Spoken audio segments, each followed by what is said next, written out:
Yesterday's price is not today's price.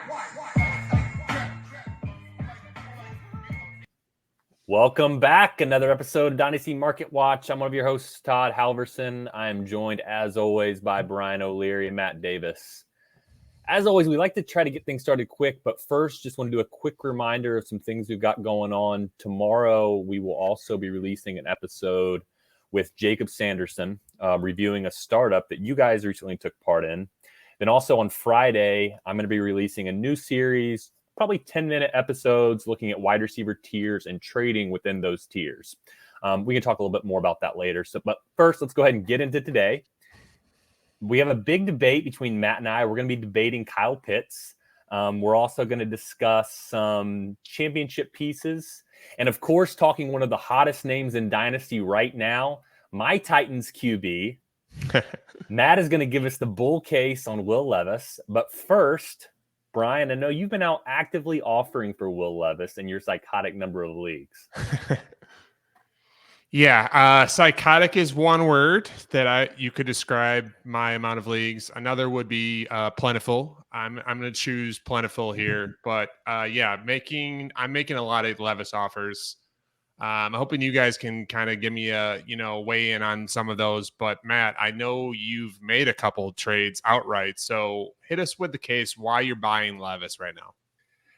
Yeah, I will start with he looked fucking awesome last week. There's no other way to say it. Like, you like how Josh Allen looks, you like how Justin Herbert looks. That's who this Will Levis looked like this past week. Now it's been one game. There's a lot to overreact to even still be concerned about. But to touch on some of the other stuff we're going to be talking about, this is not like, oh, I'm optimistic Jordan Love could be pretty good. Will Levis has all the physical tools that Justin Herbert and Josh Allen have. He has an enormous ceiling if he hits. And you have to get in right away if you're going to get in. I'm trying to get in right away. So that's my thought. I do have a couple Levis trades I got done in the last couple of days that we're going to talk about tonight. But that's essentially my bull case on Will Levis. You're coming in hot, so I mean, it's just a matter of like, what is the price? What did you pay for those couple shares of Levis? So the first one that I paid, Brian, you're in this league. I paid what should be a mid to late 25 first for Will Levis, and this is on a team where I'm rebuilding. I have some extra draft capital the next couple of years, and I was very happy with that price. I probably wasn't going to go too much higher than that, but very happy trading a mid to late 25 first for Will Levis to take that gamble. I think if he does really well against a very tough Pittsburgh defense this week, he's going to be worth 2 first. So get in now while you can. Yeah, I think that's what it's going to cost to get Will Levis at this point, is in that mid range. I don't think many are really going to just sell out at the late first range. But Brian, I know you've sent several offers. I think you might be waiting to hear back on a few. We're gonna learn of these on the fly. So kind of give us a flavor of what it is that you're sending, and we'll, as the opposition, we'll give you some feedback. Yeah. So I made 5 different offers for Levis in my whatever you want to call psychotic or plentiful amount of leagues. 3 of them involve Bryce Young. 2 of those 3, I've sent Bryce Young to get Levis plus a 24-2, 1 Young for Levis plus 25-2, and then a mid to late 25-1 for Levis. I don't expect that to land. And then this last one that I have, so like kind of bucking the trend of the other couple, and it's a little more complex. I'm giving Dak, Devontae Adams, which isn't great after last week, Aaron Jones, and a 24-2 for this is kind of my home run swing in a rebuild. Levis and Garrett Wilson, not sitting great right now, but say that one more time. So Dak, Adams, Aaron Jones, 24-2 to a contender. So those are some winning pieces at least. 24-2 would be mid to late. Or I'm sorry, it would be my own 24-2. So it'd be in theory it's early to mid. And then it's getting Levis and Garrett Wilson. So Garrett Wilson, obviously we all know what he is in terms of dynasty, but short term, it's not as great of an outlook. So my thought was Dak just had a great week. I was hoping Devontae would too. I sent this last night. And then Aaron Jones, 24 with and Garrett Wilson.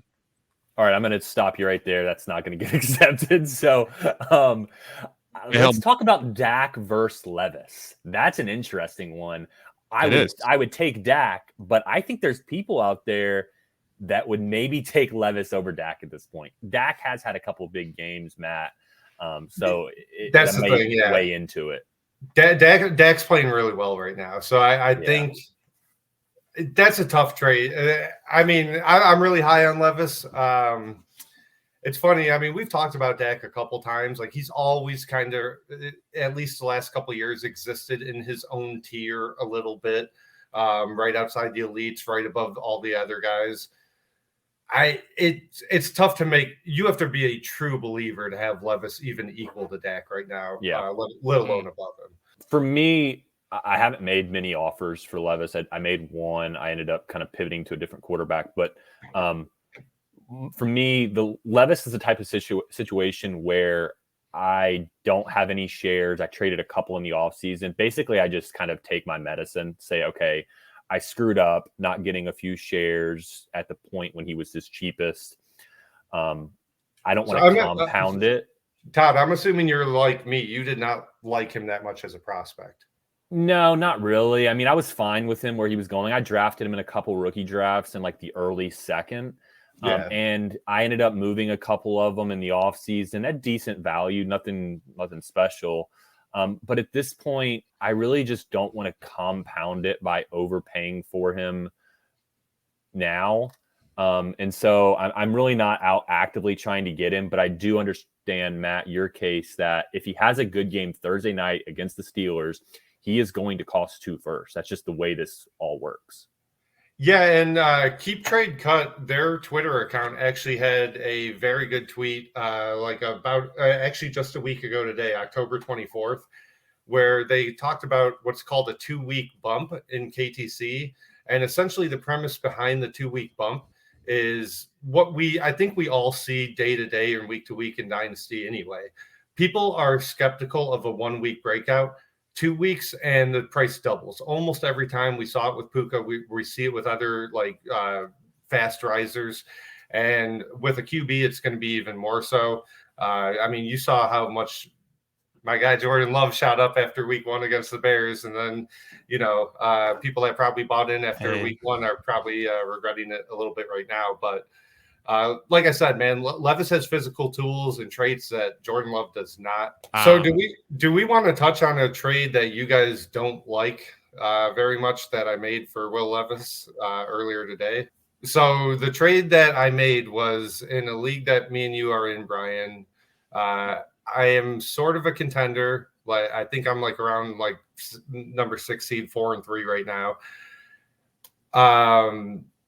I gave up Brandon Ayuk in a 25 third-round pick, and I got back Will Levis, Gabe Davis, and a 25 second-round pick. The 25 second and third belong to the same manager, so it's a 2-3 swap in my favor in 2025. I get Levis and Gabe Davis. I give up Ayuk. We're all very high on Brandon Ayuk. Getting a little ahead of my skis on that one.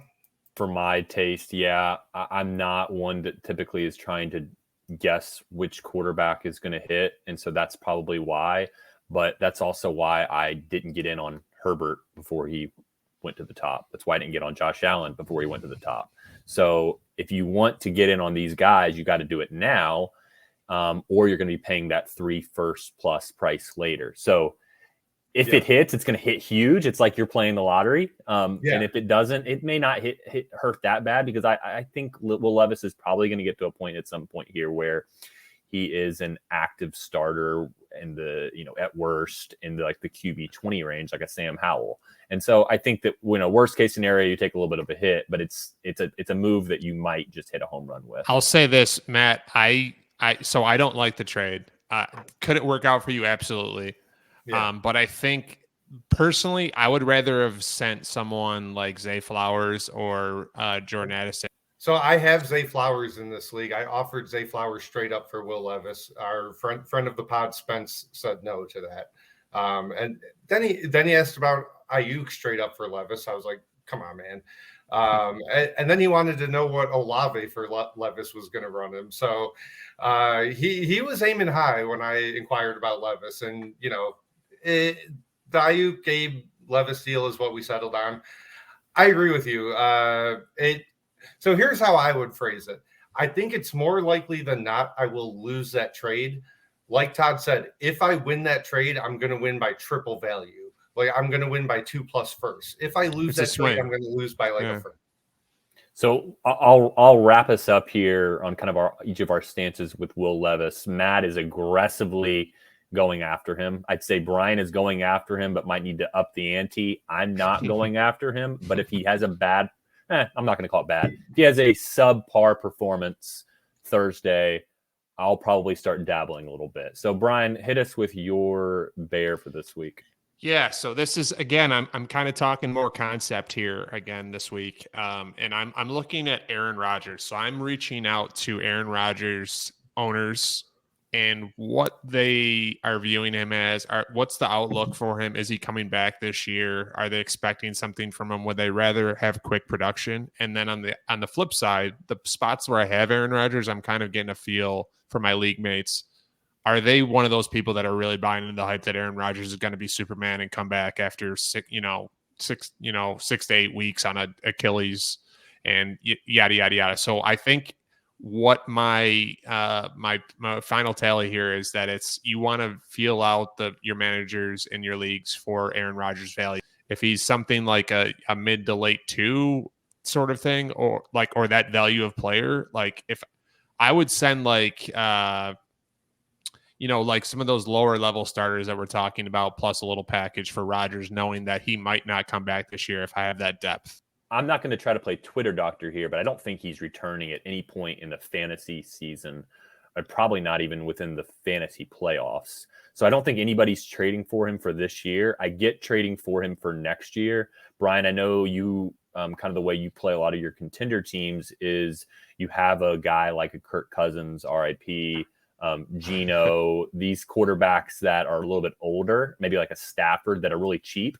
So getting a Rodgers now on a team that maybe is a rebuild that you think is a contender next year might be the move. Listen, like at the end of the day, like we're trying to gain value, whether that's short-term, long-term, try and gain value. We talked about this last week with Mike. He's fully endorsing this strategy. I think all three of us in the sense of gain value where you can it's a foolproof strategy in my opinion. And I do think that Rodgers is going to come back strong. I think he's for sure going to be worth more than what you can probably buy him for right now.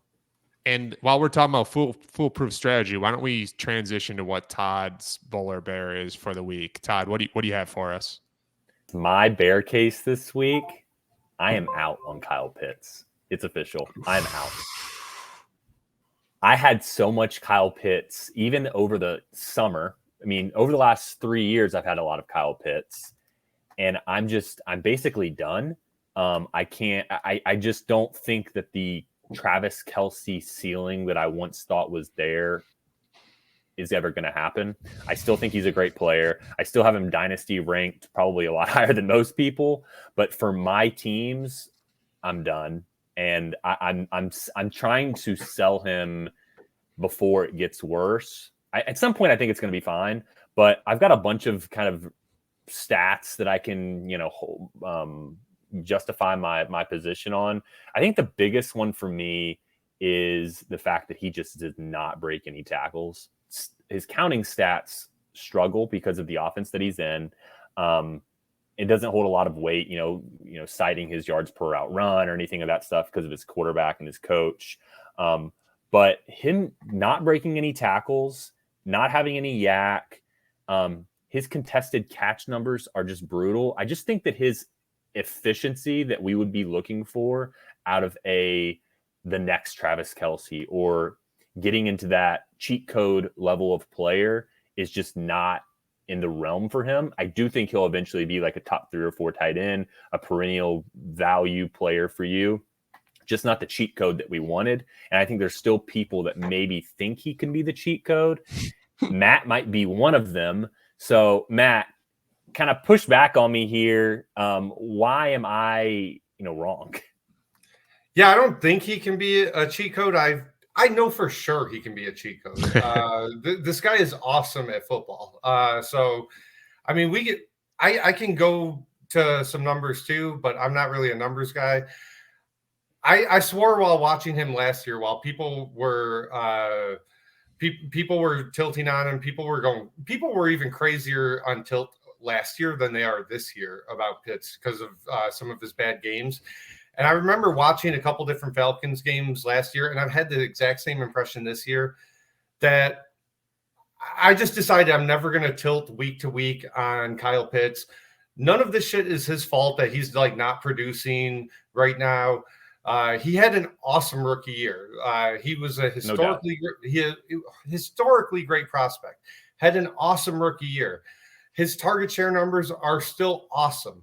And that's splitting snaps with Jonnu Smith for some reason. Only Arthur Smith can answer that, really. But so the stats. Yeah, go ahead. So the stats that I'm kind of referring to, I'm going to kind of run through them really quickly here. I know we're not a stats podcast. We're talking market value, but some of the stuff that's really concerning me with him, missed tackles forced, like I referred to, he does have control over that. Now his ADOT is high, so that plays a part in it, but he has one forced missed tackle on the season. Njoku and Ingram have 8. Kincaid, Jonnu Smith, Goddard have 7. Kittle and Kelsey have 6. Andrews and Laporta have 5. So I started thinking, okay, well, maybe he has less catches, so that's playing into why his missed tackle maybe he has a higher missed tackle percentage. No, he has the lowest of any guy with 20 targets outside of like Waller and like Hunter Henry. He is 28th for tight ends yak per reception. Like the guy is just, I almost think he's a stiff. Like maybe he's still coming back from a little bit injured. He's definitely coming back from. Yeah, I think that's probably. He got hurt week 11 last year. I wanted to bring that up. That it's like we talked about Javonte last week, and yes, Javonte is trending up in certain missed tackles and stuff like that. But I think it's Kyle Pitts is probably a basketball player playing tight end, and he got hurt week 11 of last year, so less than a year recovery. Here's the thing. Last year, he didn't break any tackles either. I don't think he had breaking tackles. I think he had one last year. And my other issue with him is that his contested catches aren't anything. Like he doesn't get contested catches. And if I'm going to get a tight end that won't break tackles, probably is never going to be in an offense that's like just heaving balls to. I mean, Drake London is pretty much the 1A and he's the 1B at this point. His contested catches are 4 out of 12. Last year was 3 out of 12. If we want to kind of compare him to like the tight end version of like a Cortland Sutton or maybe like current day Michael Thomas, those guys are completing their contested catches. Michael Thomas is 8 out of 16 this year. Cortland Sutton is 7 out of 11 this year. And the idea has always been, okay, well, I get a wide receiver playing tight end. I just don't know that this is going to really come to fruition the way people want it to. And I don't get me wrong. I think he's going to eventually be like a top 3-4 tight end perennially. No debate there. I still think he's a very talented player. I just don't see the cheat code anymore. And that's what I thought I was getting in on. So you're not out on him. You're out on him at cost. Like if someone not hardly though. If someone offered you Goddard for him, you're taking it. Or something like that. Like something. Oh, I would take. I mean, I still have Pitts. I mean, probably like tight end 2 or 3 in Dynasty. It's more just like, it's more like the startup value that I'm out on. Right. It's like you're still kind of in on Pitts unless you're talking to a true believer like me who thinks it's nuts that someone's not paying a first and second for him immediately. Yeah. Whereas like a year ago, every single league I was in, I was the number 1 Pitts fan in my league. I'm probably not anymore. I'm probably like the second, third, or fourth biggest Pitts fan. And if I have him, I'd rather sell him to the first. We know you're not the biggest Pitts fan in Cream. So we'll talk about that trade later on today. But the only other thing I'll say to your point, and then I'll toss it to Brian. I absolutely agree with the numbers when it comes to contested catches and breaking tackles. Like, that's not really part of his game. I never really thought that was a big part of his game.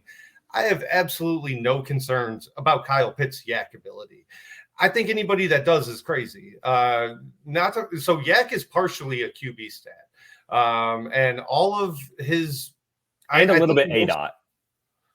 What's that? And a little bit ADOT. So you're right. It is a little bit QB, a little bit ADOT. So he is at a disadvantage from a yak percentage. So Brian, you're going to know exactly the play I'm talking about. It was like maybe a month ago where Ritter hits Kyle Pitts down the sideline or like on that deep post, and he just missed him by like a yard or two. Kyle Pitts catches that. He has 50 more yards of yak this year. His yak numbers look a whole lot different. This sounds like someone that's just like rationalizing, bad behavior or whatever the case is. But like, there's 2 or 3 clips, or if you watch the game 2 or 3 times a game, where it's just like, holy shit, he's open by 10 yards and he misses them by 5 yards. Like, again, that's rationalization, I guess. And it could be rationalization. It could be, you're missing out and we're staying, holding, and buying for things that are, he's definitely still got the ceiling that everyone was drooling over. I think that's hopefully everything we can agree with, at least. So the third option that is there is he just has the DJ Moore route, and this guy never has good QB play. I mean, that's a risk I'm willing to take, though. Like, I just don't buy into situations never changing. We see them change all the time very quickly. Yeah. So get this man a QB. That's all. So let's go from one tall, lanky, not athletic receiver to another. And let's go into Jesus Christ. Matt shaking his head. Let's go into our rookie report and let's talk Quentin Johnston. I just want to say your language is offensive. Yeah, I mean, Todd, I'm talking to you, not what Matt said earlier. Todd, your language is offensive. Yeah, we can drop F-bombs and do everything else here, but like, I got to draw the line at calling Pitts stiff and unathletic. Come on, man. Like, so there was some promise this past week with QJ. Yeah. We saw a pretty good game, Brian. I mean, I know you've had a lot of shares of him. I had several. How do you feel about what you saw this past week? I am feeling great. I'm going to hit a couple stats here. Again, not a stat podcast, but he had 70% snap count, highest of the season. 6 targets, highest of the season. 5 catches, highest of the season. Of those 5, 4 were first downs. So they're moving the ball down the field or he's yakking. And he had his highest yard total of the season. I don't know why that wouldn't shift his at least perception, maybe not value, but I feel better about him right now than I did a week ago. For sure. So Todd, I'll toss it to you real quick. The one stat I want to add in there, which I think is more significant than any other, is his ADOT went from like 20, 15, 18 down to 7. They're finally starting to use him how he's supposed to be used. He's not a deep ball threat. He's a get this guy ball in space and then let him go. Let him operate. Well, I think what they were doing is they were scheming him, and again, not a football guy necessarily here, but they were scheming him as a decoy, like, hey, let's take 1 or 2 guys out of the space that we want to attack. And he's not a decoy. He's just not a decoy. Like, use him. And at TCU, he was absolutely electric when he got the ball in his hands. Electric. So I hope people learn their lesson with QJ and not trading him for like a mid to late 2 after several bad games. I think I went to Fantasy Calc and I started scrolling through the trade database, and there were just dozens and dozens and dozens of QJ for a 2 or some combination of that. And I think, this was the Sky Moore corollary. Sky Moore was terrible. And then we get to the offseason and we hear some camp hype, and all of a sudden Sky Moore's worth a 2 again. That should have been the thought process with QJ. And I held all of my QJ until recently. I have sold 2 off, but I'm still trying to sell for more than a 2. Probably at 2 2s is probably what I'm trying to move off of. So I did sell 1. It may be a little bit unrealistic. I kind of got lucky, I feel like, but I traded away QJ and a late 2 for Nico. So that one feels pretty optimistic. And then the other one that I actually made today, I traded away QJ and James Cook for Sam Howell. So I needed a quarterback there. It tied together for a later move. So those are the two moves that I've sold off QJ. I still have one. I'm not like, I'd say I'm just fence riding QJ at this point. I'm kind of happy to not be totally invested. So the one thing I would say about the Sky Moore comp is, Todd, would you agree with me that the Dynasty market gets, I don't know, 5%, 10% smarter every year? I think they do, for sure. I think the market might be learning some lessons from Sky Moore, because I thought it was insane that people were paying a second for him this summer, and all those people, it backfired. So like, you're thinning out the crowd to me of people who are going to go buy face planner QJ for a second this offseason. Maybe there still will be, but devil's advocate, they're playing recency bias. They're scouting Quentin Johnson as Sky Moore when they're not necessarily at all related. No, like, but that's the other side of it. But right? The whole idea, the whole thesis behind the face planner theory is that there are no exceptions. You cannot make an exception based on this or that literally, there are no exceptions to this rule. If QJ face plants, get the hell off of them. And when you say no exceptions, it's good bet, bad bet, right? That's the whole thing. It's good bet, bad bet, and sometimes you lose good bets, and sometimes you win bad bets. But like at the same time, I just don't like statistically. Sure, maybe they're close, but the situations are always different. Yeah, the size, player profile, everything else is different too. So like I don't see that connection really at all, in my opinion. What were you saying, Todd? To be clear on Matt saying there's no exceptions. You're saying there's no exceptions on how you should play the hand, not necessarily that there's never been a face planner. A receiver I get it. Matt's essentially saying you either hit or stay on 16 every time in blackjack, exactly. Right? You're not going to flip flop like from time to time, feeling how you're feeling. I get it. I just don't know why they're connected after 7 games versus 2 years or a year of Sky Moore with the best quarterback in the league. Well, I don't think the quarterback matters. I mean, Herbert is just as good as Pat Mahomes for fantasy purposes, in my opinion. Actually, I think Herbert might be a little bit better because Mahomes tends to spread the ball around more than Herbert does. It's clear that there's guesswork involved. Everybody knows that. But you're trying to rely on data. I'm saying that data doesn't exist fully yet. So like that's the argument on the other side of it. So well, yeah, and the last thing I would say to that I was going to say, QJ has not face planted yet. Like I don't want to talk about. That's all I'm saying. That's all I'm saying. And we just saw some glimpses of life. So like before last week, I was definitely selling for a mid to late 2. I would definitely probably still sell for a mid 2, but definitely not lower than that. And I think there's reasons to hold at a mid 2 price, like Todd said. So let's talk another rookie wide receiver. We can just transition right in. We've argued enough about Quentin Johnson right now. I think we maybe don't see eye to eye entirely, but JSN, he's another hot topic. I mean, he had 2 weeks ago, he had the great game with DK. He had an okay game that probably a touchdown saved him this past week. We've talked about our startup that we did recently, rookie draft separate. I took JSN above Addison, above Flowers. Just to make a point there, you took him above Addison before the kind of Addison breakout happened. So 2 weeks ago, yeah. But you would still take him over Addison. I'd still take him today. Yeah, so that same. I mean that I'm not covering my ass that much, but I'm taking JSN over Addison. I think Addison looks good, but I don't see any reason why I should back off of JSN either. So my JSN stance really hasn't changed. I am looking to sell where I can if I can tier up. So if I can tack on something and get into that top 10 range, I'm still really wanting to do that. I think it's going to continue to get worse for JSN before it gets better. So the play for me from like a portfolio standpoint is sell at this wide receiver 15 value, get into the top 10, get a Lamb, get a Garrett Wilson. And then later in the year, I'm going to really try to buy JSN where I can.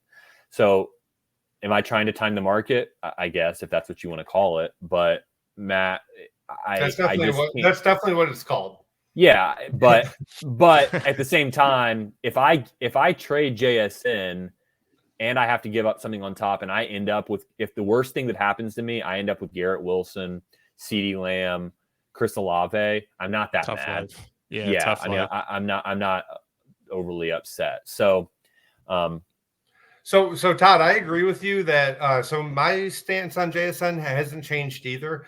I think he's a very strong hold, or if you are going to sell, yes, tier up and get that no doubter top 10 wide receiver.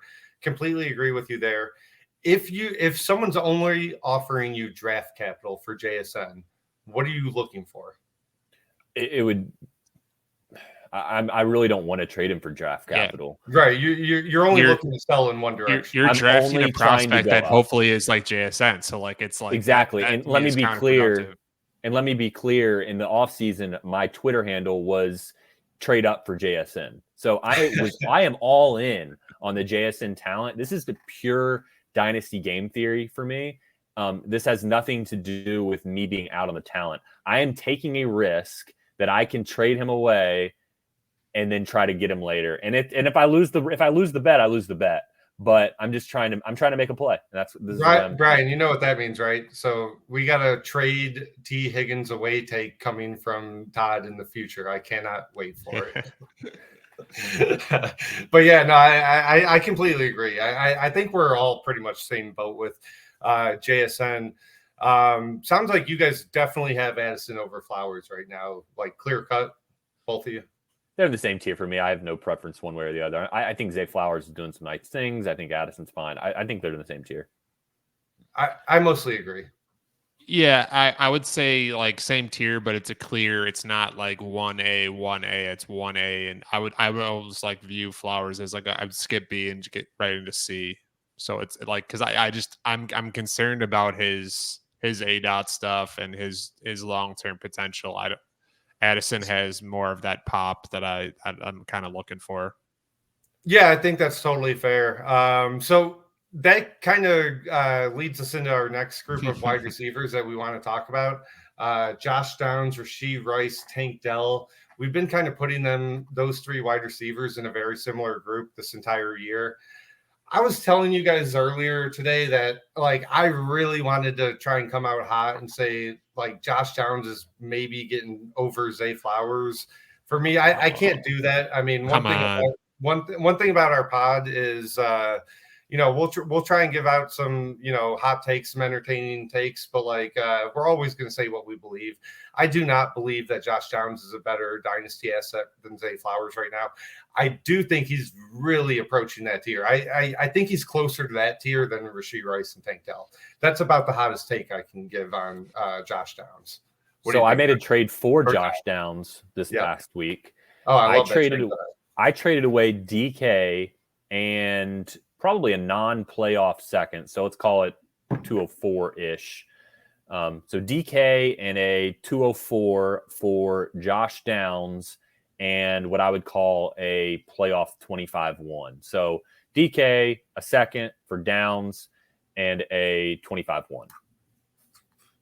Yeah, so you're looking at gaining 6 to 8 drafts, or I'm sorry, the 24-2. It's 24-2 versus 25-1. You said.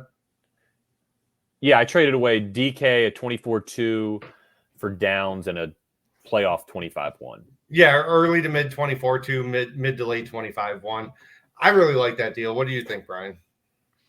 Yeah, I agree. That's not very hot takey, but yeah, I think Downs has shown a lot. It's just hard to get excited about getting DK in a trade right now if you're paying value for him, which that guy did. So yeah, you definitely got the higher upside there, Todd. Brian. Mm-hmm. So you agree with me? It's Downs, Rice, Tank Dell. Do you think that Downs is closer to Zay Flowers than Rashee Rice?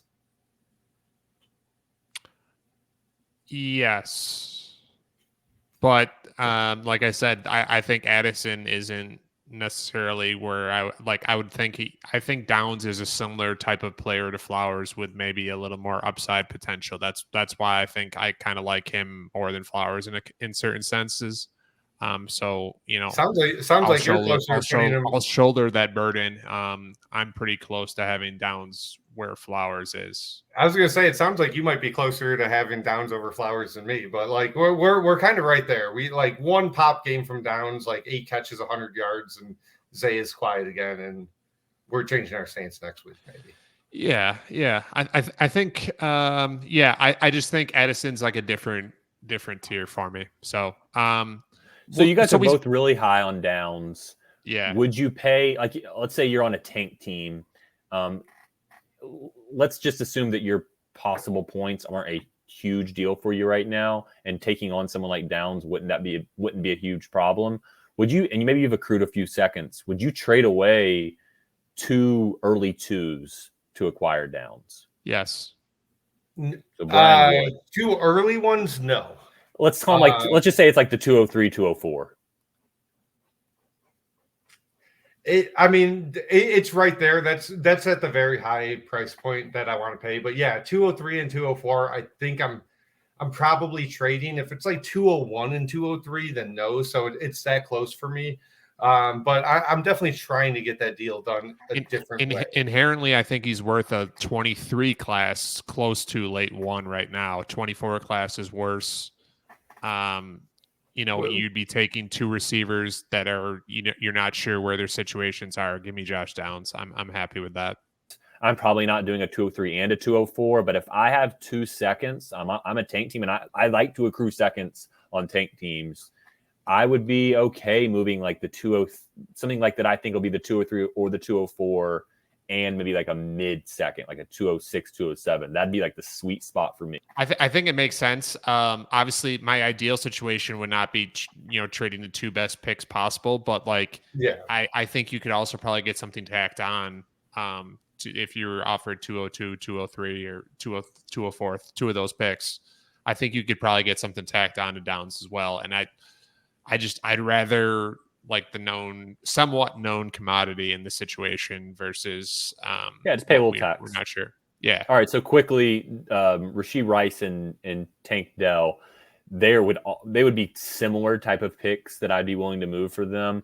Rashee Rice, I'm a little bit lower on. So if I'm trading for Rashee Rice, I'm not giving up a 203 and a 206, but I might give up like just a 203 and maybe like a third would be like what I'd be willing to do. The problem for me is I don't really want Rashee Rice on my team, so I'm probably not doing a deal like that. I'd rather get Rice and then trade him away. Tank Dell, Brian, is he similar for you as Rashee Rice? Mid to late second is what I would be looking at. Okay, so I'm a little higher on him than you. Tack on a third if needed, but like we talked about, I don't give a shit about thirds. So, By the way, listeners, pay attention to what Todd just said. He doesn't really want to roster Rashee Rice. That's going to come up in the trade that me and him. So maybe I didn't even need to get Rashee Rice up in that one, but. So that's a good segue. Let's go into our vet report. Let's talk Kirk Cousins right now. Brian has been team Kirk Cousins for as long as I've known him. So still are you still trying to buy Kirk Cousins? Let's start there. I think it's a similar conversation to what I maybe poorly talked about Aaron Rodgers' assessment. I think you want to assess what your league mates are viewing him as. I think he's been and like Todd mentioned, I think he's been a slept on QB cheat code, honestly. Because you've been paying QB2 prices for most of at least his latter half of his career, and you're getting a lot of QB1 production. And he's attached to a couple of good receivers. I don't really care if he goes somewhere else. He's going to make those guys similar to Stafford. He's going to make receivers, in my opinion, pop a little bit. So I think my main point is, again, reassess what your team is. Was it kind of skating by with great Kirk Cousins value production? If that's the case, I'm not trying to pay and try and fill that void left by him. It's fun. That being said, if you're loaded and Kirk Cousins was just kind of he was kind of a gift, yeah, go after a quarterback and, like a Sam Howell or something like that can fill that production short term, and you can, not break the bank. So I said this was a segue, Matt, because you have a team that we're in a league together where you lost Kirk Cousins. So maybe touch on that. So I lost Kirk Cousins, and then so my it's a weird team build. So my quarterbacks were Kirk Cousins, Jordan Love, and Desmond Ridder. Not the best quarterback group in the world, but with Cousins playing how he was, I have a team that's strong enough where it's a top 2 team in the league so far, even with that quarterback play. And definitely the Cousins and Hawkinson stack has been a big part of my record so far. So with losing Kirk Cousins, I was down to Jordan Love and Desmond Ridder. And then Ridder had the really weird thing that I don't know if you guys have any more info than me on, but like Ridder was like sort of taken out for a concussion, but also might have been benched. And like Arthur Smith, in typical Arthur Smith fashion, would not elaborate whatsoever on Monday. It would not commit to a quarterback this week, even though Desmond Ridder has cleared the concussion protocol. Arthur Smith won't. That's his answer, Matt. Him not confirming. That's coach speak. Ritter's not starting this week. I mean, if it was any other coach, I would agree with you, but Arthur Smith is a fucking idiot, so I never try and figure out what he's trying to say to the media. But yeah, so my QBs were in dire straits. Right now, that team is the number 2 seed. Number 2 seed with the highest points scored. So it's a no doubter contender. I'm trying to contend for a bye week. I was hit with a QB emergency. Lost Cousins, might have lost Ridder. So Sunday night, our friend Jake Thorndike sends me 2 24 third round picks. So he's asking for 2 24 thirds that I have, one early, one late, for Jimmy G. And this was before the Monday night catastrophe from Jimmy G. And so I literally immediately accepted it. Like Jake was even laughing at how quickly it was. Like I accepted it 2 seconds after he sent it. I was like, 2 thirds, one of them is late for Jimmy. Sure. Like I need QBs. Jimmy was a disaster on Monday night. Like probably was predictable. So Todd, as you hit me up. As colorful as you've been tonight, calling Jimmy G a disaster is really kind, to be honest. Yeah, a disaster. I don't have too many words for it. It's good. It's good that he's we don't have time for Jimmy G. Man, holy shit. That was one of the worst. It's so funny that actually, Brian, you know this. Our friend Jesse, who's going to be on later this month, he was looking. He also got hit with Cousins, the Cousins injury, in our target sharing league. He was looking at Jimmy G. I'm tanking. I have Jimmy G. And I asked him for like a 25-second, which should be late. And he was like on the fence. And that Jimmy performance on Monday night killed that deal. So thanks a lot, Jimmy. But so Tom, to get back to our trade, you kind of saw my quarterback woes. You said there might be a Geno trade here. This is that same league that you sent QJ and James Cook for Sam Howell in. So kind of help secure your QB spot a little bit. So the trade was, Todd, I gave you Devontae Adams, TJ Hawkinson, and your boy Rashee Rice. And I got back Geno Smith, my boy Kyle Pitts, Deontay Johnson, and Luke Musgrave. So Geno, Pitts, Deontay, Musgrave for Devontae Adams, Hawkinson, Rashee Rice. Friend of the pod, Jacob Sanderson, he did comment afterwards in the league chat that this was a completely even trade. 3 base ones for 3 base ones is what he thought. Brian, what did you think about it? Yeah, I don't really have a strong take one way or the other. I think you got some value. Todd got some value. That's usually how it works in a fair trade. It's pretty straightforward. I'm going to give you a little peek behind the curtain on what happened today in my trading mastermind plan. So I acquired Sam Howell with the intent to then go offer Matt Geno That was the entire intent of acquiring Sam Howell. I wanted to get a little bit younger, and I thought maybe there's a way that I can then trade Geno to Matt.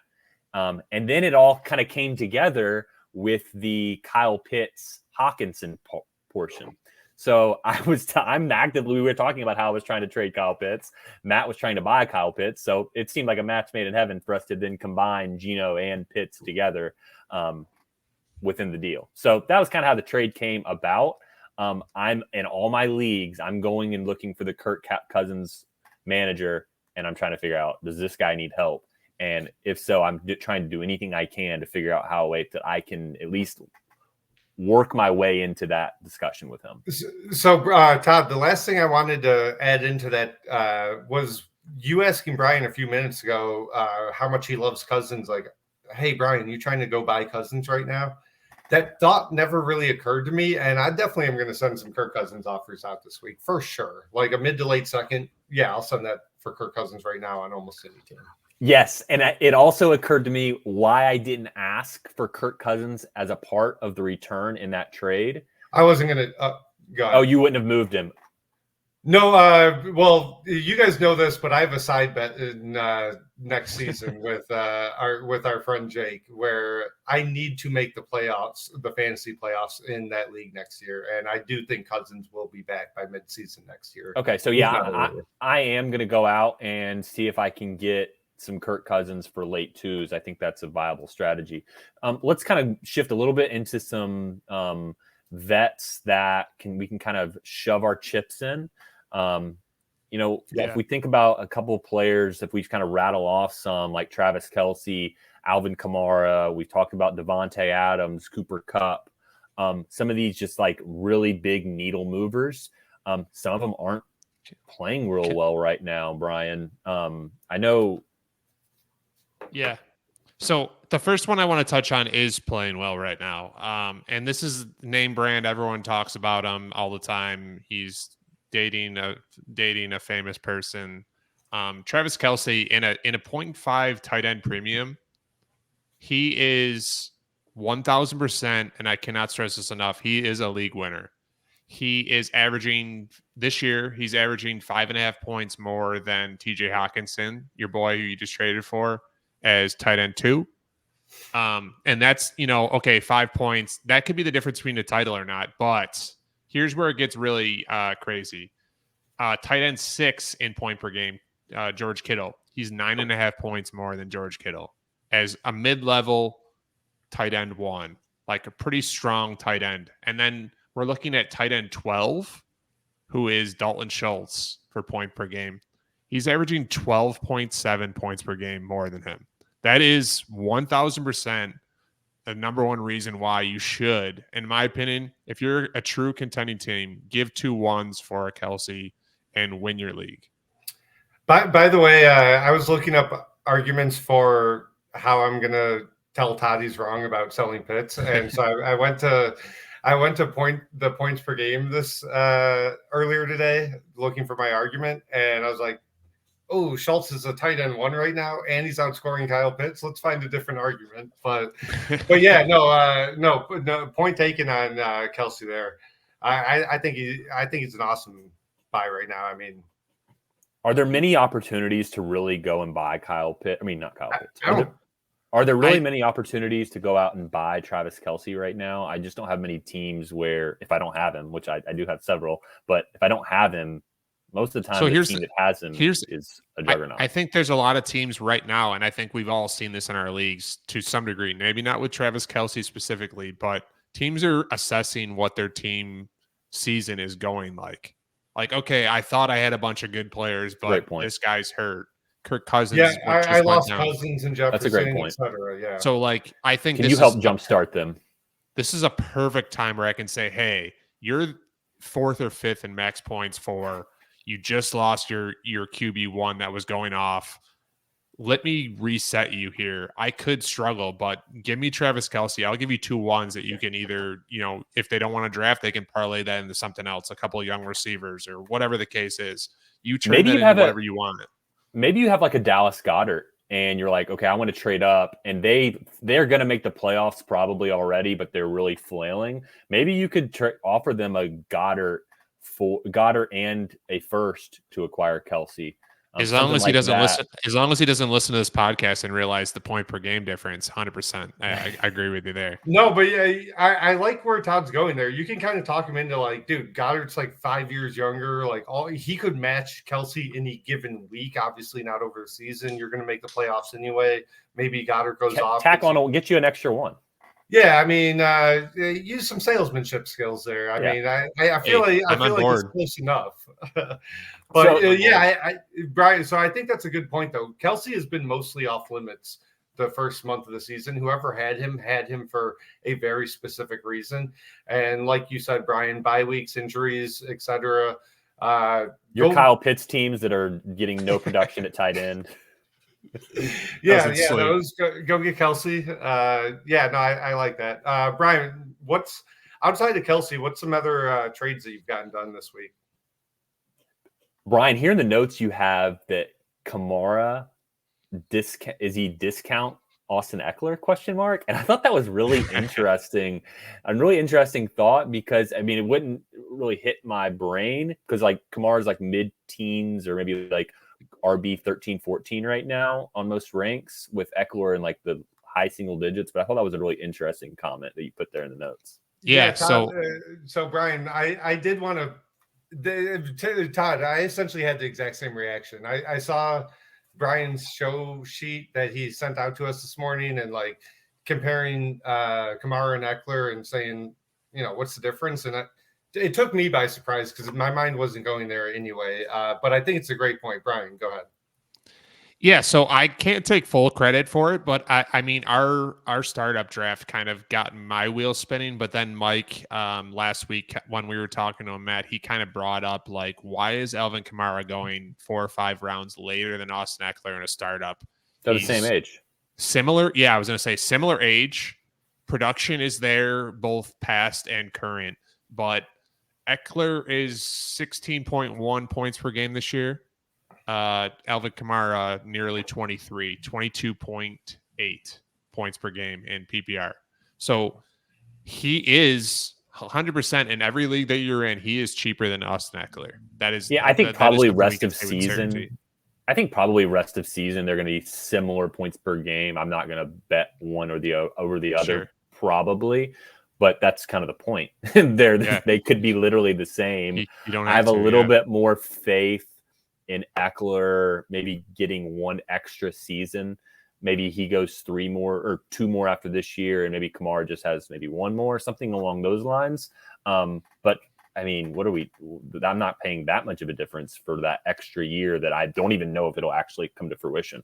Well, and Eckler is not guaranteed to be with the Chargers next year. I believe this is the final year of his contract. And if he's out of the Chargers system, I have a lot less interest in Eckler personally.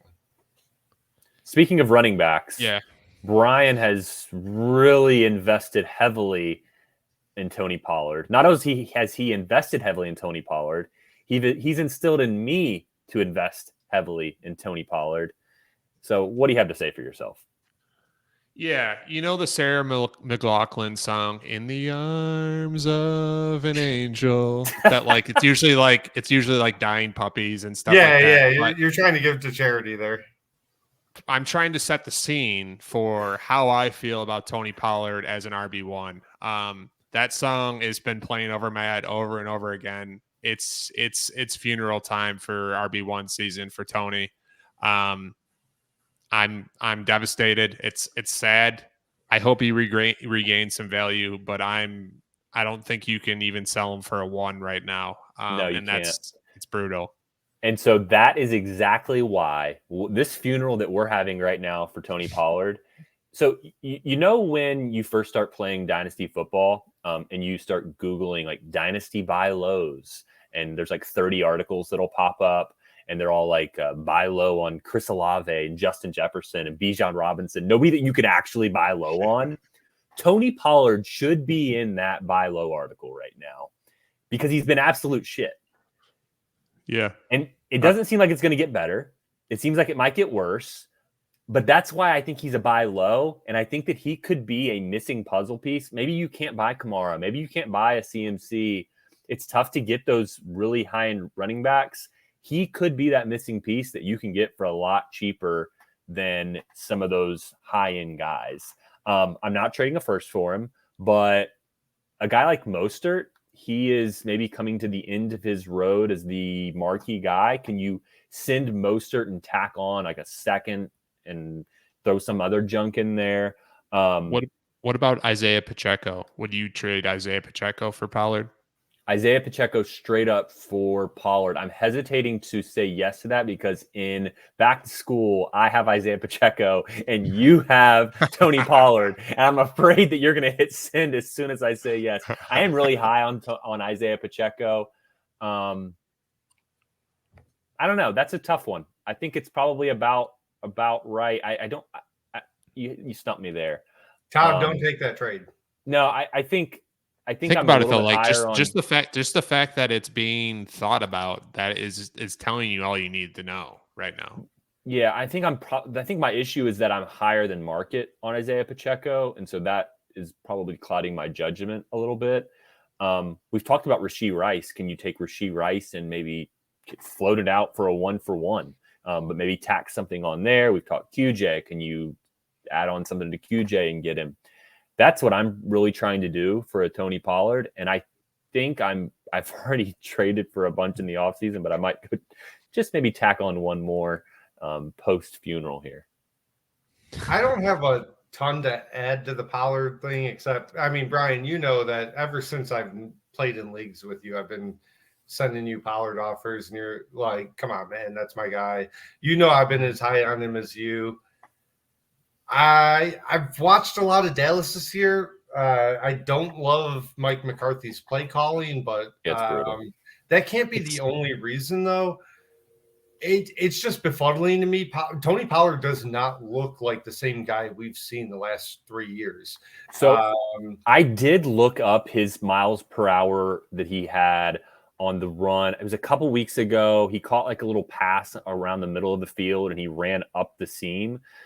And I checked the miles per hour on Next Gen Stats, and it was like half of a mile per hour lower than his career best, something along those lines, or maybe like his best in 2022. So I think he's probably maybe a little bit hindered, but he's close to full tilt. I really believe that it's the system, but the issue is that the system's not changing. So it's going to be the same system. It's all going to come down to, can he score touchdowns? Can he get a flurry of touchdowns back to back weeks? And there's always that one running back in the playoffs that goes off. A few years ago, like 2019, it was Kenyon Drake. We had the David Montgomery season. There's always that one running back that wins people Dynasty championships, and maybe it'll be Tony Pollard arising from the dead.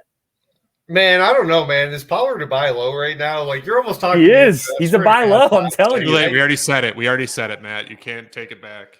I think we might. I think I might have to go in some Pollard offers. I would see who's tilting like the most. You know, like if I can get this guy for like an early second or mid second in 24. Listen, he's been bad, so he could be on some teams that thought they were contenders, and maybe they're now struggling.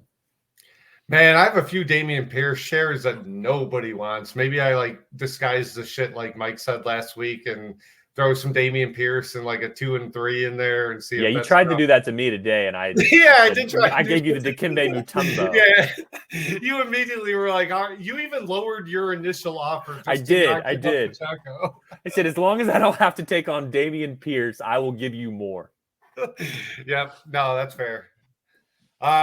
Hey, so Brian, I was looking at our show sheet with the trades here.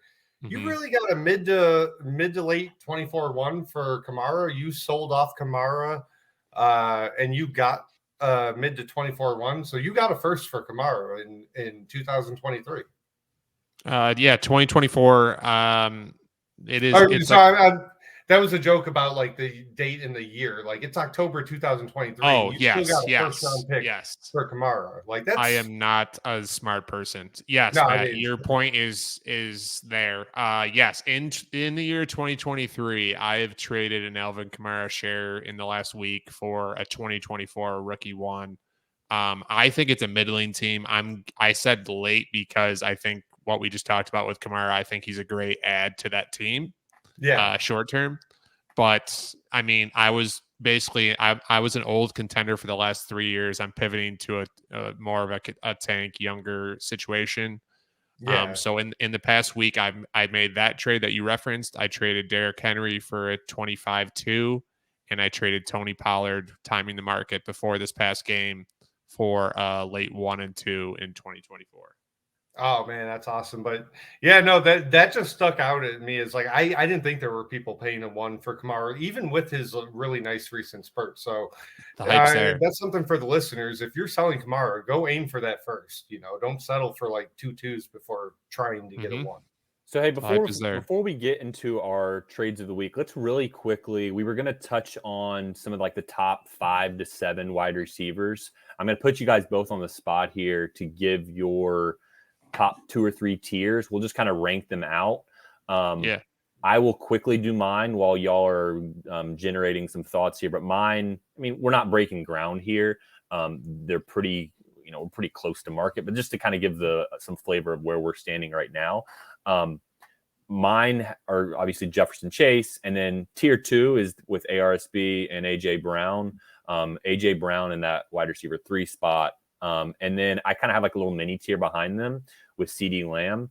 I'm going to talk a lot more about this in what I'm calling wide receiver tiered trading on Friday. So be on the lookout for that. But Matt, give us a flavor of where you're at with these top 2 or 3 tiers for Dynasty wide receivers right now.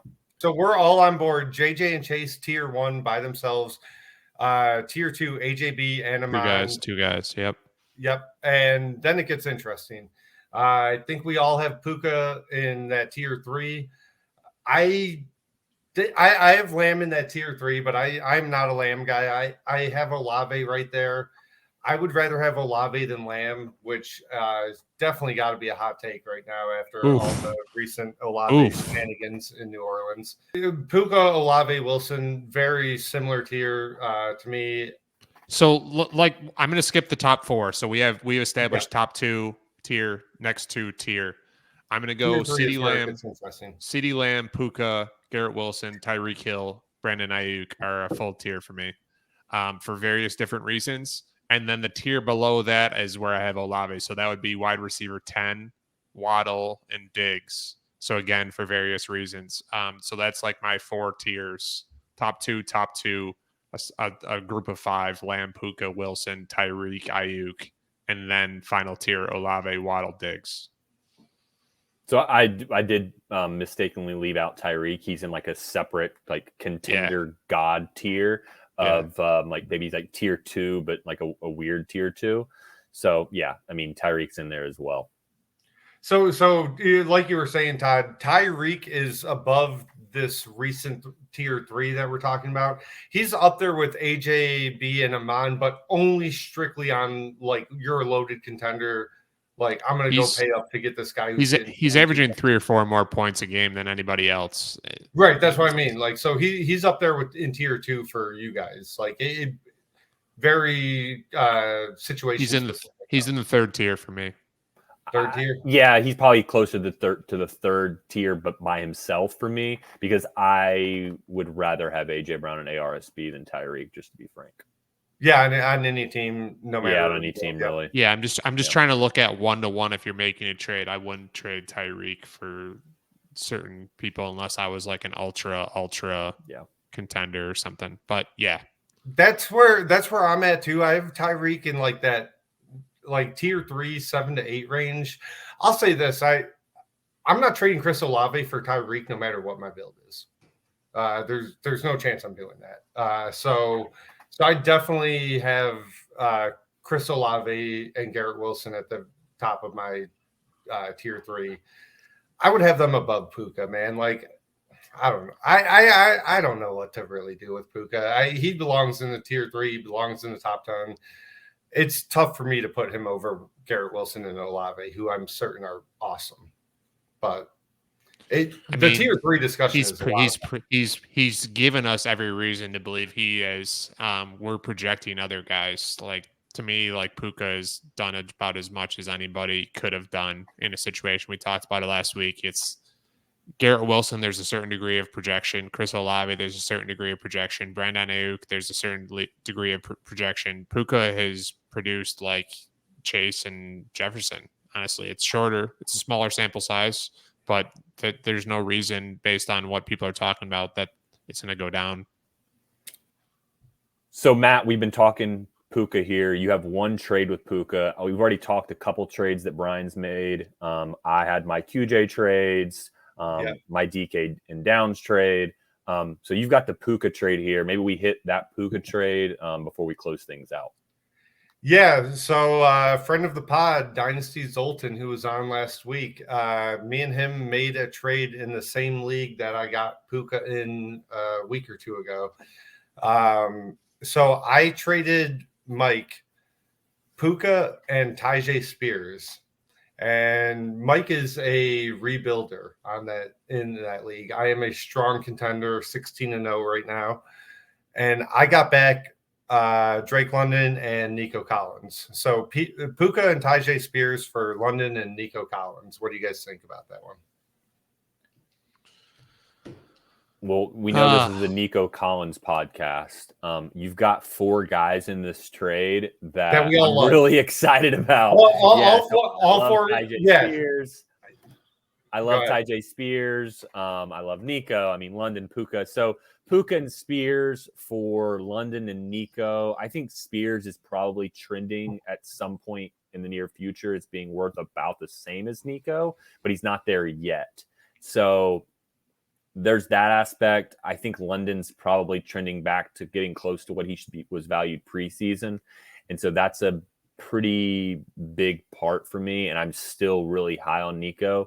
I think the one thing that we may be leaving out with Spears is that there's the world where they end up bringing in somebody else next year. And he maybe is kind of just a committee back with high efficiency.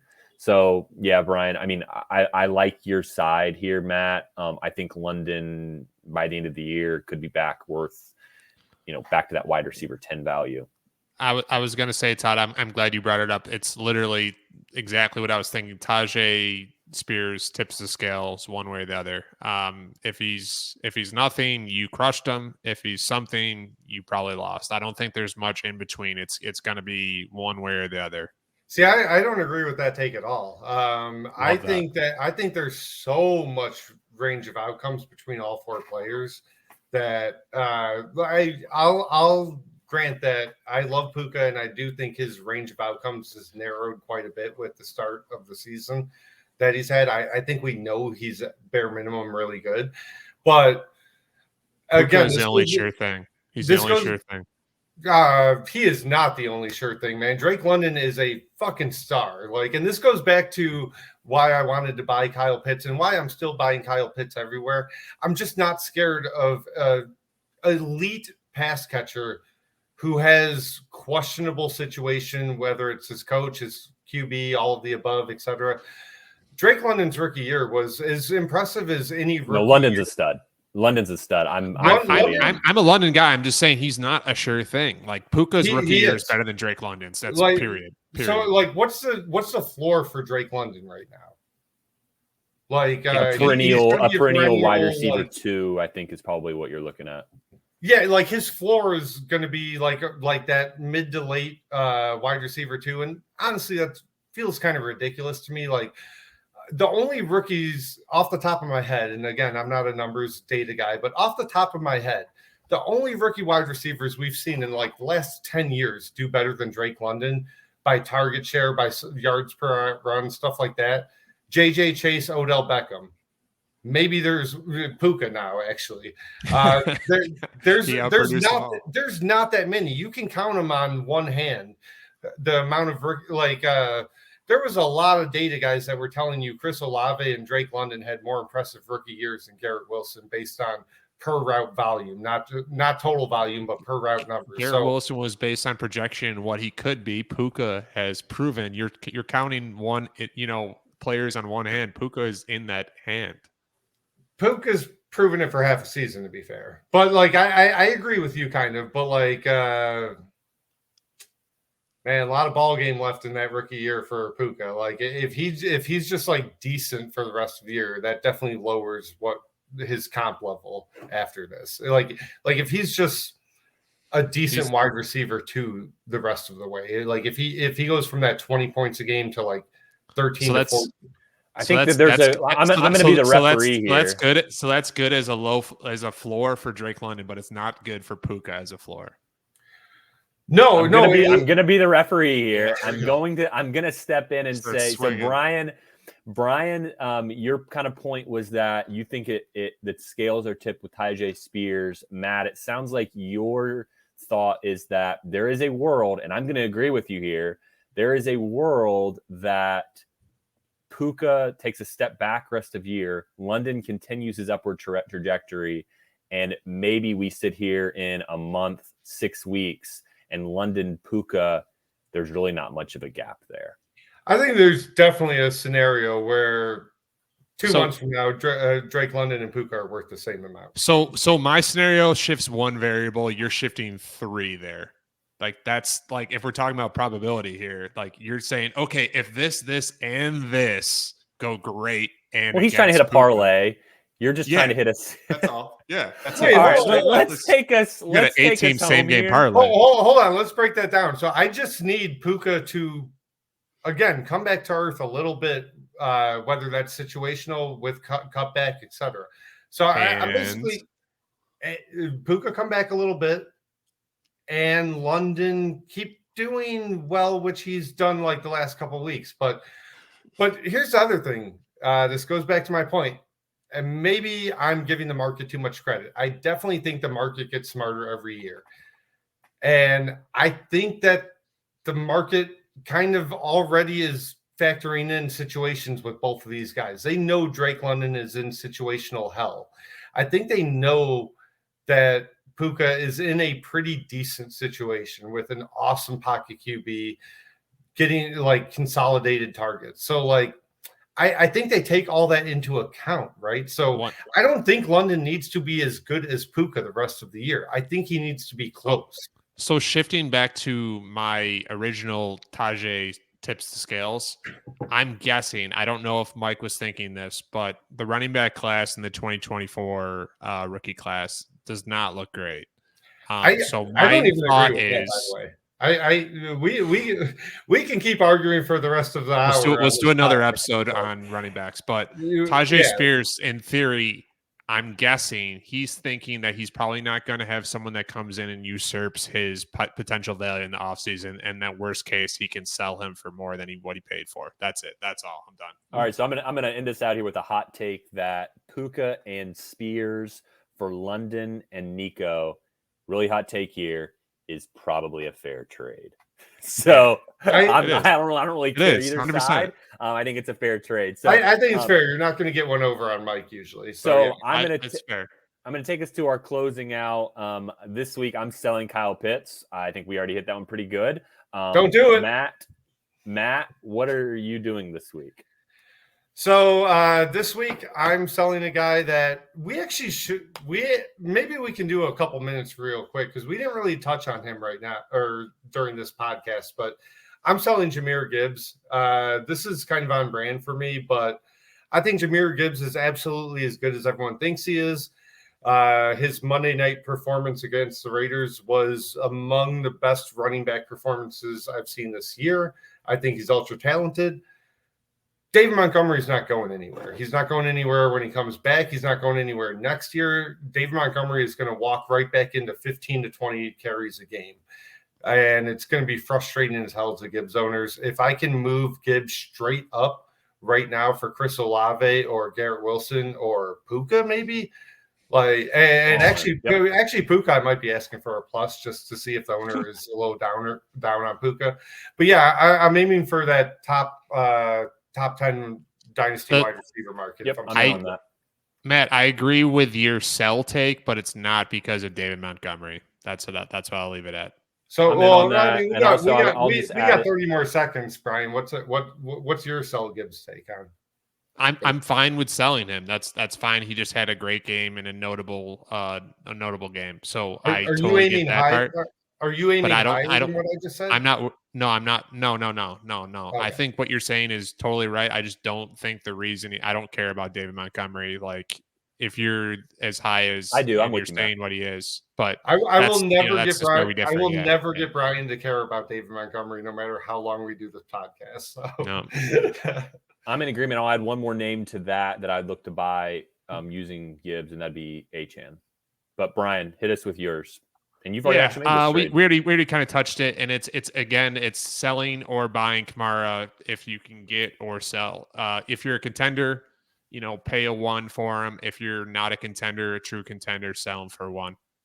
All right, so Matt is selling Jahmyr Gibbs. We know I'm selling Kyle Pitts. Brian is looking to sell Kamara, maybe for a 1, willing to purchase him on a contender, kind of playing both sides of the fence there, but we won't get into that. We've already touched on enough things tonight. Thank you for joining the Dynasty Market Watch.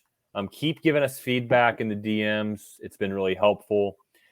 Please like, retweet the podcast.